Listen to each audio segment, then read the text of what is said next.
Hello friends, कैसे हैं आप सभी। स्वागत है आप सभी का आपके अपने यूट्यूब चैनल ड्रीम आईएएस पे। तो आज सेट नंबर 18 है और इससे पहले हम लोग 18-17 सेट कवर कर चुके हैं। हमें उम्मीद है कि आपको वीडियो समझ में आ रहा होगा, क्वेश्चन समझ में आ रहा होगा और क्वेश्चन याद भी हो रहे होंगे। तो इसमें हम लोग कुल 30 सेट देखने वाले हैं, जो आज का 18वां सेट है। संडे को हम लोग टेस्ट भी दिए थे, तो वहाँ भी हम लोगों ने देखे कि अच्छा मार्क्स भी आया था। तो चलिए आज 18 सेट देखते हैं। इससे पहले हम लोग प्रीवियस सेट को देख लेंगे, उसके बाद हम लोग 18 सेट को कवर करेंगे। प्रीवियस सेट जो आपको ये पिछले सेट में प्रश्न दिया गया था आपको। तो पहला प्रश्न है, निम्न में से कौन यूकैरियोटिक कोशिका के संबंध में सही नहीं है। तो यह इसमें जो है ऑप्शन नंबर सी सही होगा। इसमें केंद्रक अनुपस्थित अनुपस्थित होता है, यानी कि इसमें केंद्रक उपस्थित नहीं होता है। दूसरा है कि निम्न कथनों में से सही कथन की पहचान करना है। तो ये ऑप्शन नंबर डी जो है वह सही होगा। एक और दो दोनों गलत है, क्योंकि चंद्रगुप्त द्वितीय जो था वह शकों को पराजित किया था और स्कंदगुप्त जो था वह हूनों को पराजित किया था। ब्रोंकाइटिस रोग शरीर के किस अंग को प्रभावित करता है। तो यह फेफड़ा को प्रभावित करता है। निम्नलिखित में से किस युक्ति का प्रयोग डीसी से एसी में परिवर्तन प्राप्त करने के लिए किया जाता है। तो ये इसे इन्वर्टर को किया जाता है। आज का पहला क्वेश्चन है, सूची 1 में दिए गए ईंधनों के नाम को मिलान कीजिए और सूची 2 में उसके प्रमुख रासायनिक गुणों के में से कीजिए और नीचे दिए गए विकल्पों में से उसको सही उत्तर चुनना है। यानी कि एक तरफ जो ईंधन का नाम दिया हुआ है, water gas, natural gas, CNG, LPG, और दूसरी तरफ इसके रासायनिक गुण दिया हुआ है। तो पहला में वाटर गैस में यह मुख्य रूप से कार्बन डाइऑक्साइड और इसमें हाइड्रोजन मिला होता है। वाटर गैस में कार्बन डाइऑक्साइड और कार्बन मोनोऑक्साइड और हाइड्रोजन इसमें मिला होता है। नेचुरल गैस इसमें मीथेन और एथेन इसमें मिला रहता है। सीएनजी में मीथेन होता है और एलपीजी में होता है ब्यूटेन और प्रोपेन। तो इस तरह से ऑप्शन नंबर ए जो है वह सही होगा। ए के 4, डी के 3 और सी के 1 और डी के 2। मानव शरीर में अधिकतम मात्रा में पाए जाने वाले तत्व कौन से हैं। तो मनुष्य के शरीर में सबसे ज्यादा जो तत्व होता है वो कौन सा तत्व पाया जाता है। तो यह ऑक्सीजन जो है, ऑक्सीजन सबसे ज्यादा पाया जाता है। कितना? 65%। वहीं अगर हम कार्बन की बात करें तो कार्बन 18% होता है। हाइड्रोजन इसमें 10% होता है और नाइट्रोजन जो होता है वह 3% होता है। इसके अलावा कैल्शियम भी होता है, फास्फोरस भी होता है। कैल्शियम 1.4% और फास्फोरस जो होता है, फास्फोरस यानी कि पी, यह होता है 1.1%। ये आप ध्यान रखेंगे। निम्नलिखित में से किस कोशिकांग से लाइसोसोम बनता है। तो लाइसोसोम पता है कि इसे आत्महत्या की थैली कहा जाता है। तो यह किससे बनता है। तो यह गोल्जी काय के निर्माण से यह लाइसोसोम का निर्माण करता है। कोशिका के 1955 में क्रिश्चियन इसके दुबे ने इसका जो है किया था। 1955 में वैज्ञानिक जो थे क्रिश्चियन डी डुबे, जिनके द्वारा यह कहा गया था कि लाइसोसोम जो है वह गोल्जी काय से बनता है। इसे आत्महत्या की शैली कहा जाता है। क्रिश्चियन डी डुबे डुबे। यदि कोई वस्तु वृत्ताकार पार्क में घुमाई जाती है तो उस पर किया गया कार्य क्या होगा। यदि कोई वस्तु वृत्ताकार पथ पर घुमाते हैं तो उस पर किया गया कार्य होता है वो शून्य हो जाता है, क्योंकि एक चक्कर में विस्थापन जो एक चक्कर लगाने में विस्थापन जो है वह शून्य का कार्य करता है।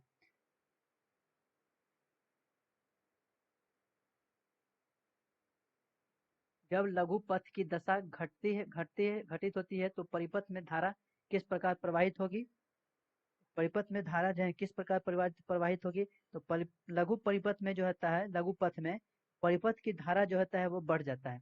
यानी कि पर्याप्त रूप से वो जो होता है, जितना आवश्यकता रहता है उससे ज्यादा यह बढ़ जाता है और यह इसमें आग लगने की भी ज्यादा संभावना बढ़ती है। विटामिन बी 12 का रासायनिक नाम क्या है। विटामिन बी 12 का रासायनिक नाम क्या है। राइबोफ्लेविन था। विटामिन बी 12 का रासायनिक नाम है राइबोफ्लेविन। इसके अलावा एस्कॉर्बिक एसिड एसिड किसको कहते हैं? एस्कॉर्बिक एसिड हो जाता है वो विटामिन सी को कहते हैं, विटामिन सी। विटामिन सी का रासायनिक नाम है एस्कॉर्बिक एसिड। और थायमिन, थायमिन ये विटामिन बी 1 कहा होता है, थायमिन। ये थायमिन के होता है विटामिन बी 1। और रेटिनॉल किसका होता है? विटामिन ए का होता है, विटामिन ए का होता है रेटिनॉल। तो इस तरह से आप ध्यान याद रखिएगा। विटामिन से अक्सर जो है ना एग्जाम एग्जाम में पूछते हैं, क्वेश्चन पूछ देता है। विटामिन सी को कहा जाता है ascorbic acid, vitamin A retinol, vitamin B 1 क्या होता है थायमिन, और बी 12 क्या होता है वह तत्व जो रक्त में नहीं पाया जाता है उसको क्या कहा जाता है? जो तत्व रक्त में नहीं पाया जाता, रक्त में जो है ना एक प्लेटलेट्स भी होता है, श्वेत रक्त होता है, लाल रक्त कणिका होता है। तो श्वेत रक्त और लाल रक्त कणिका जो है ना वो थोड़ा कम होता है, प्लेटलेट्स की संख्या मात्रा ज्यादा होती है। तो रक्त में जो रहता है वो तांबा नहीं पाया जाता है, रक्त में तांबा नहीं पाया जाता है। इसके अलावा लोहा, आयरन, मैग्नीशियम और क्रोमियम भी पाया जाता है।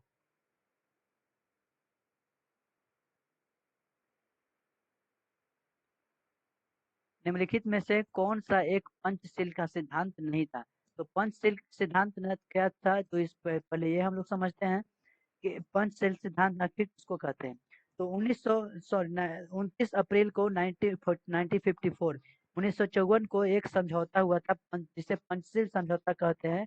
यह समझौता दिल्ली में हुआ था। किसके बीच हुआ था? तो भारत और चीन के बीच में, भारत और चीन के बीच में एक समझौता हुआ था 1954 में, जिसे पंचशील समझौता कहा जाता है। इसका अर्थ ये हुआ कि इसमें जो है ना पांच इसमें 5 कंडीशन रखा गया था, इसमें 5 मुद्दे पर समझौता किया गया था। पहला था कि शांतिपूर्ण सह अस्तित्व को बढ़ाना, शांतिपूर्ण सह अस्तित्व को बढ़ाना, क्षेत्रीय अखंडता के लिए पारस्परिक सम्मान होना। तो ये भी जो है ना एक सम्मान, ये भी सिद्धांत था। तीसरा था कि आंतरिक मामलों में हस्तक्षेप नहीं करना, तो इसी ये भी था। और चौथा था कि परस्पर सहयोग एवं लाभ बढ़ाना, यानी कि एक दूसरे को लाभ बढ़ाना। और पांचवा था कि एक दूसरे पर आक्रमण नहीं करना। तो इस तरह से ऑप्शन नंबर सी जो है सही होगा, क्योंकि पंच सिद्धांत में यह ऑप्शन नंबर सी नाभिकीय निवारण परमाणु प्रतिरोध यह नहीं आता था। लेकिन लेकिन 1962 1962 में चीन के द्वारा जो है ना यह पंचशील सिद्धांत को तोड़ दिया गया। और इसके ऊपर जो क्योंकि सिद्धांत ये भी कहता है कि एक दूसरे पर आक्रमण नहीं करना, और चीन के द्वारा 1962 में आक्रमण किया गया था। तो इस तरह से ये जो है ना अक्सर अक्सर ऐसा करते रहता है चीन। निम्नलिखित में से कौन सा राष्ट्रीय उद्यान एवं राज्य सही सुमेलित नहीं है? आपको इसमें नहीं चुनना है कि कौन जो है ना किस राज्य से, कौन सा राष्ट्रीय उद्यान किस राज्य में नहीं पाया जाता है। तो कूनो जो होता है वह मध्य प्रदेश में स्थित है, तो ये सही है। नोकरेक रिज यह मेघालय में स्थित है। मरीन यह गुजरात में राष्ट्रीय उद्यान मरीन राष्ट्रीय उद्यान यह गुजरात में है। लेकिन हेमिस जो है वह जम्मू कश्मीर में नहीं पाया जाता है, क्योंकि 370 धारा हटने के बाद जम्मू कश्मीर को एक केंद्र शासित बना दिया गया है, और यह जो है 2 भागों में बट गया है, अब यह लद्दाख में हो गया है। हेमिस राष्ट्रीय उद्यान जो है वह कहाँ है? लद्दाख में है। जम्मू कश्मीर में पहले ये जम्मू कश्मीर में था, लेकिन 370 के बाद इसे लद्दाख में किया गया। निम्नलिखित में से कौन खरीफ फसल नहीं है? तो खरीफ फसल किसे कहते हैं? खरीफ फसल इसमें से कौन कौन नहीं आ जाएगा? तो खरीफ फसल में हम लोग देखते हैं कि चावल, मक्का, कपास, गन्ना, सोयाबीन और मूंगफली, ये सब जो होता है वो खरीफ फसल में आ जाता है। तो इसमें कौन नहीं होगा?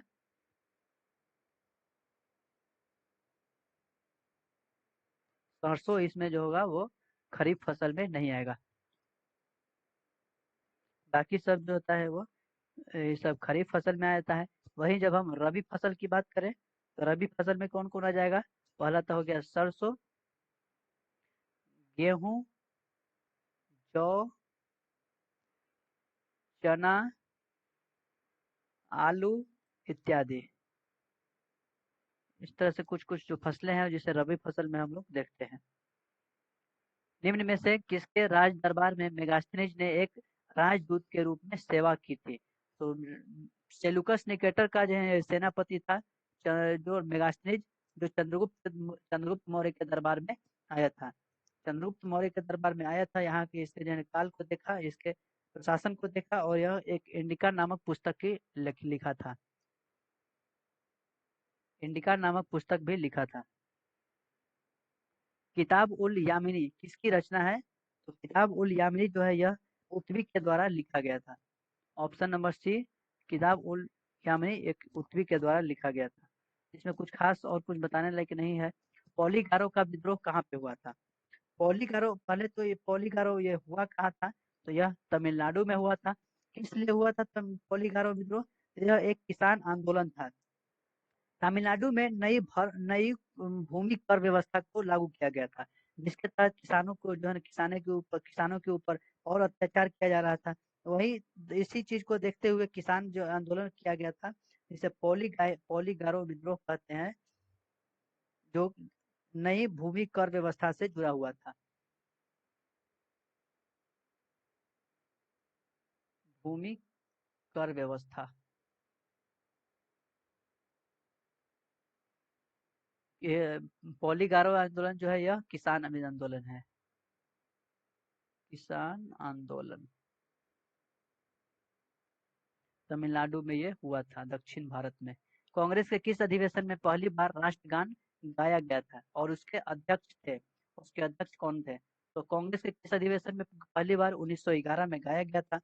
1911 के कलकत्ता अधिवेशन में गाया गया था। इसके अध्यक्ष जो थे वो विशन नारायण धर के द्वारा, कलकत्ता अधिवेशन किसके अध्यक्ष कौन थे? विशन नारायण के द्वारा अध्यक्षता किया गया था। यहाँ पहली बार राष्ट्रगान जनगण मन गाया गया, यह 1911 में।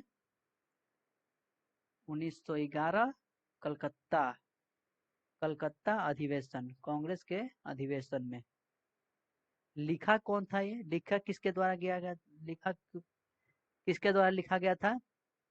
रविंद्रनाथ टैगोर। रविंद्रनाथ टैगोर के द्वारा यह गीत लिखा गया था। लंदन में कर्जन वाइली की हत्या का संबंध किससे है? कर्जन वाइली का हत्या कौन किया था? तो 1909 में जो है ना इसकी हत्या किया गया था लॉर्ड कर्जन वाइली के। किसके? यह क्रांतिकारी थे मदन लाल ढींगरा, जिनके द्वारा ये इनकी हत्या किया गया था, कर्जन वाइली को। लंदन में जाकर के इन्होंने हत्या किया था। यह जो भारत यह सर्वोच्च मार्ले सलाहकार भी थे। मदन लाल ढींगरा जो थे वो भारत में सचिव मार्ले के सलाहकार थे। निम्नलिखित में से कौन भारत छोड़ो आंदोलन की विशेषता थी? भारत छोड़ो आंदोलन कब हुआ था? 1942 में हुआ था। 1942 में भारत छोड़ो आंदोलन हुआ। भारत छोड़ो आंदोलन सबसे महत्वपूर्ण आंदोलन था, जिसमें 1942 में इसके कुछ विशेषताएं भी थी, जैसे कि यह हिंसात्मक कार्यवाही इसमें किया गया था। तो ऑप्शन नंबर ये जो है यह बिल्कुल सही होगा। इसके अलावा और क्या चीज था? इसमें समांतर सरकारी सरकार भी थी, समानांतर सरकार भी थी, और यह स्वतः स्फूर्त विद्रोह था। स्वतः स्फूर्त कहने का मतलब कि इसमें जो है वह नागरिकों के द्वारा यह विद्रोह का कार्य किया गया था। इसके अलावा भूमिगत कार्यवाही भी थी, तो इसमें जो है वह सभी था कि इसकी जो है वह सब इसमें सही है।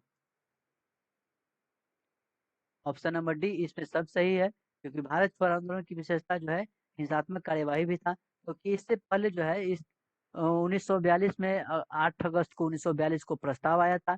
उसके बाद प्रस्ताव आने के बाद 9 अगस्त को महात्मा गांधी और बाकी जितने भी महत्वपूर्ण जो क्रांतिकारी नेता थे उन सबको गिरफ्तार किया कर लिया गया था। इसके बाद यहाँ यह आंदोलन जो था वहाँ के आम नागरिकों के द्वारा स्वतः स्फूर्त विद्रोह का कार्य किया गया था। तीनों गोलमेज सम्मेलन में भाग लेने वाले व्यक्ति कौन थे? तीनों गोलमेज सम्मेलन में भाग लेने वाले व्यक्ति B.R. अम्बेडकर थे।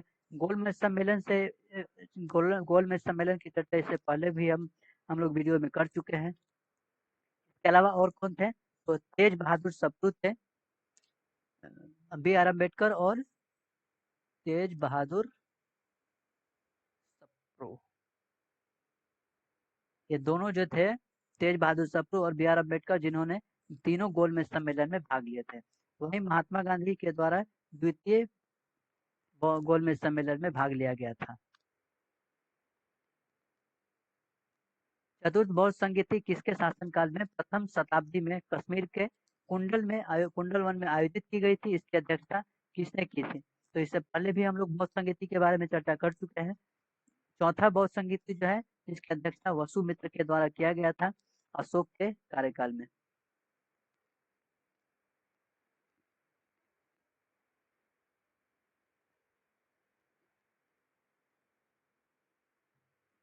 राष्ट्रीय आय को मापने के लिए वर्तमान आधार वर्ष क्या है? तो वर्तमान आधार वर्ष जो है वो 2011-12 मापा जाता है। अब इसको ये तरीका क्या होता है, ये इसका जो है ना कमेंट में आपको उत्तर बताना है कि राष्ट्रीय आय को निकालने के लिए क्या इसका तरीका है, क्योंकि इससे पहले वाले सेट में हम लोग इसका चर्चा कर चुके हैं।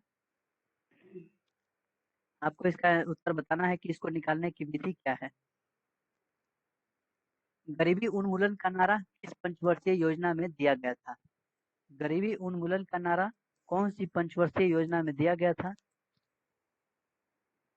तो इसमें जो है 2 बातें आपको ध्यान रखनी होगी कि पहली बार जो गरीबी उन्मूलन का नारा दिया गया था, वो 5वीं पंचवर्षीय योजना के दौरान दिया गया था। ये जो कि प्रश्न में कह रहा है। जो कि प्रश्न में कह रहा है कि 5वीं पंचवर्षीय योजना 1974 से 1979 तक 5वीं पंचवर्षीय योजना में दिया गया था। ये गरीबी उन्मूलन का नारा दिया गया था, लेकिन गरीबी हटाओ का जब नारा दिया गया था, तो वह छठी योजना में दिया गया था। छठी योजना 1980 से 85। इसमें क्या चीज कहा गया? गरीबी हटाओ। तो आप दोनों बात को याद रखेंगे क्योंकि प्रश्न में ये भी आपसे पूछा जा सकता है। प्रतिध्वनि सुनने के लिए श्रोता एवं परावर्तक सतह के बीच न्यूनतम दूरी होनी चाहिए। प्रतिध्वनि सुनने कहने का मतलब क्या हुआ कि अगर आवाज जो है ना, जब यहाँ से जब हम आवाज कोई निकालते हैं तो एक दूसरे से दीवार से टकराकर जब ये वापस पुनः हमारी ओर आता है तो इसे प्रतिध्वनि कहते हैं। जब ऐसे समझेंगे, जब एक खाली रूम होता है तो उसमें जब आप बोलेंगे तो आवाज जो है टकराती है, आवाज एक दूसरे से टकराती है और पुनः वो आपके पास आती है, इसे प्रतिध्वनि कहते हैं। तो प्रश्न में कह रहा है कि प्रतिध्वनि सुनने के लिए जो श्रोता है और जहाँ से यह जो सुनने वाले हैं और जहाँ से टकरा के यानी कि परावर्तक होती है, टकरा कर जहाँ से आ रही है, उन दोनों के बीच की न्यूनतम दूरी कितनी होनी चाहिए? तो यह 17 मीटर बताया जाता है कि 17 मीटर की डिस्टेंस होनी चाहिए, तो आप ध्वनि को दोबारा सुन पाएंगे। इसके अलावा ध्वनि जो होता है वो कान पर 1/10 सेकंड तक रहता है। 1/10 सेकंड तक रहता है।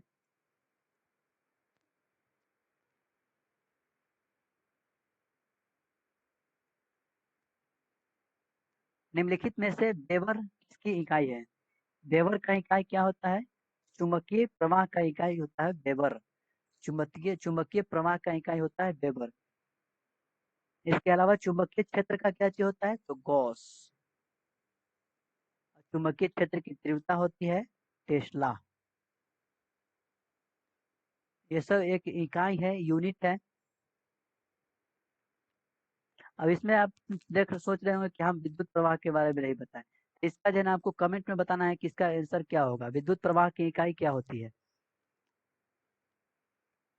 पौधे के किस हिस्से से हल्दी प्राप्त की जाती है, जो आमतौर पर रंग और एंटीसेप्टिक के रूप में इस्तेमाल किया जाता है? हल्दी का जो पौधा होता है वो इस तरह से पौधा होता है, यहाँ पे जड़ लगा होता है और इसी में एक हल्दी लगा होता है। इस तरह से हल्दी तो ये एक तना के रूप में कार्य करता है। पौधे के जो तना वाला भाग है जिसका हम हल्दी इस तरह से यूज करते हैं। पौधे के तने वाले भाग को हम हल्दी यूज करते हैं।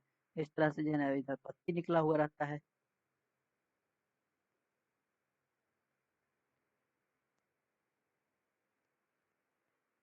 किस वंश के शासकों ने सर्वप्रथम शीशे के सिक्के जारी किए थे? तो शीशा के सिक्का कौन जारी किया था?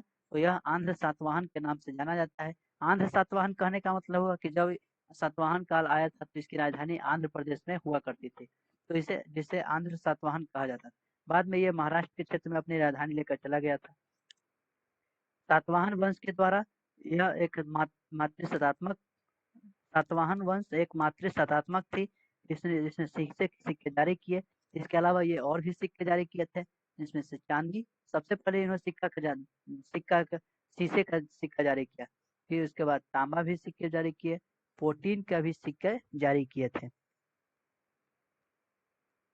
इसके अलावा इनके सिक्के पर मछली, जहाज और कई तरह के अलग अलग चित्र भी पाए जाते थे, इनके सिक्कों पर देखा जाता था।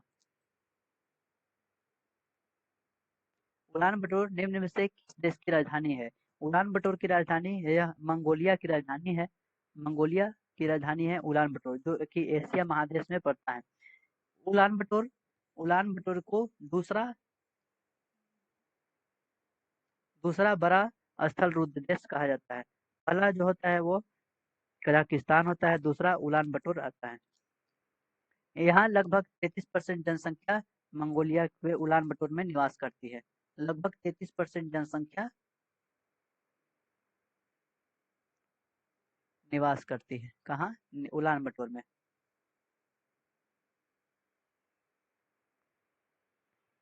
इस तरह से हम लोग 25 प्रश्न को देखे। हमें उम्मीद है कि आपको वीडियो समझ में आया होगा, क्वेश्चन अच्छा लग रहा होगा और याद भी हो रहे होंगे। तो आज के कुछ प्रश्न देखते हैं जो आपको कमेंट में बताना है। पहला क्वेश्चन है कि एक मोबाइल फोन चार्जर जो है क्या होता है? तेल नदी निम्न में से किसकी सहायक नदी है? बदलते पर्यावरण परिस्थितियों में से जानवरों के लिए निम्नलिखित समूहों में से कौन निरंतर शरीर का तापमान बनाए रखता है? सर्वप्रथम स्वराज शब्द का प्रयोग किसने किया था? इसका उत्तर आपको कमेंट में बताना है। ये पिछले सेट में हो चुका है प्रश्न। यदि आप पिछला सेट नहीं देखे हैं तो आप जो है प्ले लिस्ट में जाकर आप देख सकते हैं।